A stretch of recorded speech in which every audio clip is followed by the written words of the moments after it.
Video ini akan fokus kepada uang digital, so CBDC, dan cara mereka, pihak-pihak sana, bisa ikat kita, kontrol kita, dan paksa kita jadi budak di sistem yang gak punya banyak pilihan lagi, harus nurut pada agendanya pihak sana. Sebelum saya jelasin semua itu, ini, nonton dulu video. Dengan seizin Bapak Presiden, kami luncurkan white paper digital rupiah yang kami namakan Proyek Garuda. Pengembangan digital rupiah sebagai satu-satunya alat pembayaran digital yang sah di Indonesia. So, video yang barusan Anda saksikan itu bukti jelas bahwa pihak mereka, termasuk negara Indonesia, lagi eksekusi rencana untuk bisa kontrol semua masyarakat. Ibaratnya kita dijadikan sapi, digosongin, branding, jadi milik pemerintah, milik sistem besar ini. So, ini sebenarnya topik yang kelanjutan dari video yang sudah kita posting, dan sempat rame viral di sosmed, tapi somehow bisa di take down, dibatasi sama sosmed, disensor. So, maklum saya harus hati-hati kali ini dengan pilihan bahasa saya, cara saya menyampaikan topik ini harus dengan sangat hati-hati. Kalau enggak ya nanti diblokir, dan padahal isu ini penting, dan apa yang saya mau sampaikan menurut saya topik yang paling penting yang pernah saya bahas. Kenapa? Karena kalau cuma 1-2 orang saja yang melawan rencana mereka untuk bisa ikat kita, paksa kita jadi budak, maka akan gagal. Harus sekaligus jutaan orang, semua orang di Indonesia harus sadar ini dan harus bisa siap take action, siap lawan kalau harus, supaya kita bisa hidup dengan bebas, hidup dengan banyak pilihan, bisa jadi orang yang mandiri dan punya kemerdekaan. Oke? So, ngomong gitu, saya mau jelasin konteksnya. Apa ini yang lagi dilakukan sekarang, yang sesuai video yang sudah saya publish sebelumnya tapi di take down. Sudah saya pernah jelasin bahwa pemerintahan lagi ada rencana untuk membuat kita semua harus daftar digital ID. Ada tekniknya yang mereka akan melakukan, dan itu sudah saya bahas, tapi disensor, so aku gak bisa ulangi lagi. Tapi pada intinya mereka akan paksa kita semua harus daftar identitas online yang sudah dikaitin semua dengan semua fasilitas yang kita butuhkan untuk bisa hidup. Listrik, air, internet, akses ke rumah sakit, untuk bisa terbang pesawat, semua ini akan dijadikan satu sistem, dan sekaligus uang kita tambahkan ke sistem ini. Sehingga kalau kita diduga melakukan kesalahan yang tidak sesuai sama agenda mereka, mereka itu pihak besar sana, ya, akses kita ke semua hal ini jadi cut instant, threat. Gak ada pilihan lain lagi. Sudah gak ada sumber untuk kita bisa melawan sistem ini. Sudah gak ada, ibaratnya gak ada senjata untuk bisa stand up dan melawan. Harus nurut. Yes bos, yes pemerintah, yes pak. Okay? Kenapa kok di konstitusinya Amerika ada pasal yang bilang masyarakat ada hak untuk nyimpen senjata? Ya karena kalau militia itu bahasa Inggris, kalau pemerintah dan militer negara Amerika tidak mendukung dan tidak membela masyarakat Amerika, maka masyarakat bisa ribut pakai senjata yang mereka ada hak untuk nyimpan. Nah itu konstitusinya Amerika. Indonesia sedikit beda. Di Indonesia gak segitu gampang pegang senjata, ya kan? So, jalur kita untuk melawan, kita harus pelajari dulu. Kalau sudah tahu jalurnya mereka untuk kontrol kita adalah tiket kita dengan digital ID yang disambungin semua, apa ini solusi kita buat bisa melawan? Nah untuk ini kita harus lihat ke contoh-contoh luar sana. Yang pertama saya contohin negara Australia. Ini harusnya negara bebas loh. Negara yang punya banyak pilihan, semua masyarakat terkenal kaya, negaranya indah, bla bla bla, right? Coba putar dulu videonya. A top UK bank closed his accounts because they didn't like his political views. But Australians are now learning it could happen here too. Written in the fine print when you open an account with a Commonwealth Bank, it says customers may not use their banking services they engage in conduct that is, in our opinion, offensive, harassing or threatening to any person or promotes or encourages physical or mental harm of any person. So, video yang barusan Anda nonton, itu bukti jelas apa yang terjadi kalau masyarakat gak ada pilihan lagi. Pihak bank, yaitu pihak institusi privat, bisa cut akses kamu ke uang Anda. Bukan uangnya bank, uang Anda, kalau Anda diduga, bukan terbukti loh, diduga melanggar aturan atau kelihatan aneh-aneh menurut mereka, right?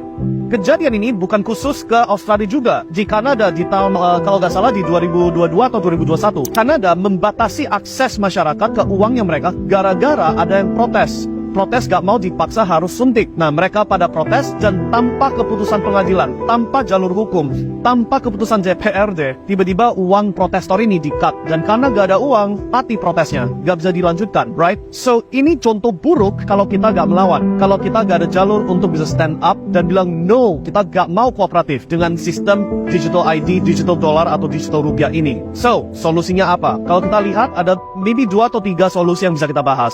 Yang pertama, saya mau putar dulu video dari orang senator yang lagi mau jalan jadi presiden Amerika. Coba diputar. Well, if I am the president on day one, we will nix central bank digital currency. Done, dead, not happening in this country.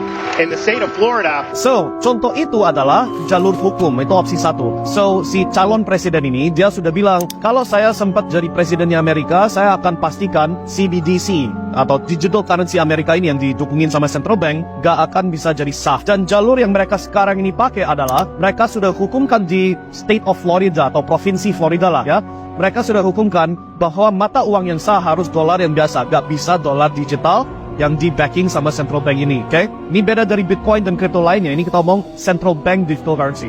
So, dengan mereka melakukan itu, dipaksakan sekarang kalau central bank mau memaksa secara sepihak semua masyarakat harus pakai dolar digital yang bisa diprogram, yang bisa ditekuk kayak gitu, mereka harus pakai jalur hukum. Dan kalau pakai jalur hukum, mereka pasti akan kalah. So, itu senjata pertama. Pakai partai, pakai politik untuk hukumkan uang yang berlaku hanya satu bentuk, yaitu rupiah yang biasa, bukan rupiah yang dapat diprogram, yang digital, yang disambungin ke satu sistem semua ini. Opsi 2 apa? Ribut. Oke, so kalau kita ngomong negara Niger itu di Afrika, apa yang barusan terjadi adalah ada perubahan, ada protes, rebellion, dan pemerintahannya sempat diganti sama masyarakat. Kenapa begitu? Karena Niger adalah sumber uranium terbesar untuk Eropa untuk bisa memberikan energi di sektor nuklir. Oke? Nah, dulu negara Prancis ambil uranium dari Niger dengan harga berapa? Coba tebak. 80 sen per kilo. 80 sen per kilo.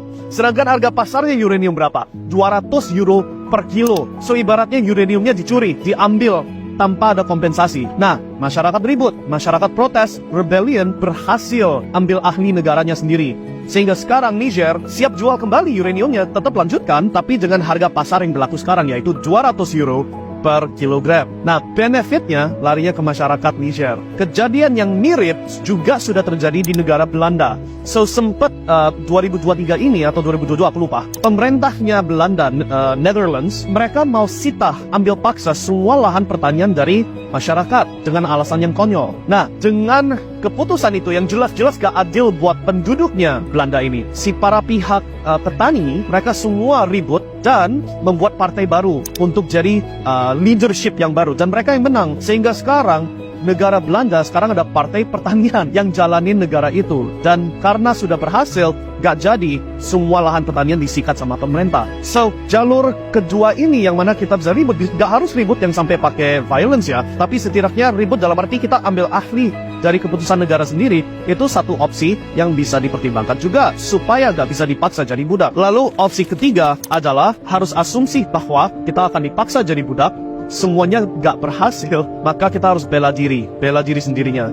So, untuk itu kita harus asumsi, oke, walaupun kita berusaha, walaupun kita coba protect negara ini, protect masyarakat, tetap aja gagal. Let's say itu terjadi. So, jalur backupnya adalah kalau Anda lagi sekarang ini menghasilkan uang sisa, ada kesempatan dapat rezeki bisa menghasilkan uang berlebih-lebihan, jangan simpen dalam bentuk rupiah yang kita sudah tahu akan ganti jadi uang digital kalau gak di stop, gak dibatasi, right? So, simpen kekayaan Anda di aset-aset yang anti sita, anti bisa diambil paksa. So, yang harus dicoret properti saham kan, itu mesti bisa disita sama pemerintah. Itu sudah kita bisa lihat buktinya di mana-mana. Tapi kalau kita ngomong ke apa yang nanti sita, ya emas fisik kalau Anda pinter nyimpennya dan pinter transportasinya. Dan yang kedua, cryptocurrency, Bitcoin terutama. Kenapa? Karena dengan bawa ledger bisa bawa kemana-mana, dan ini aset satu-satunya yang you gak bisa paksa saya kasih. You bisa siksa saya, you bisa bunuh saya, tetap gak bisa curi barangnya dari saya kalau saya gak kasih kunci rahasia saya, right? So, itu kenapa kalau sebagai backup plan harus ada simpenan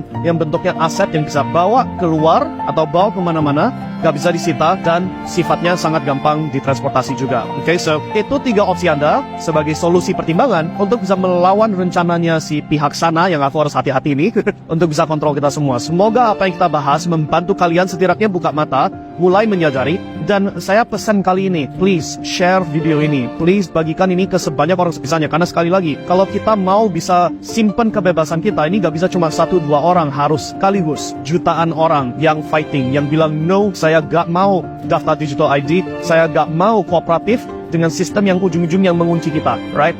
Sukses selalu guys, semoga hal yang terbaik yang terjadi diberikan jalur yang paling benar, dan sampai ketemu lagi di video selanjutnya, and see you guys next time.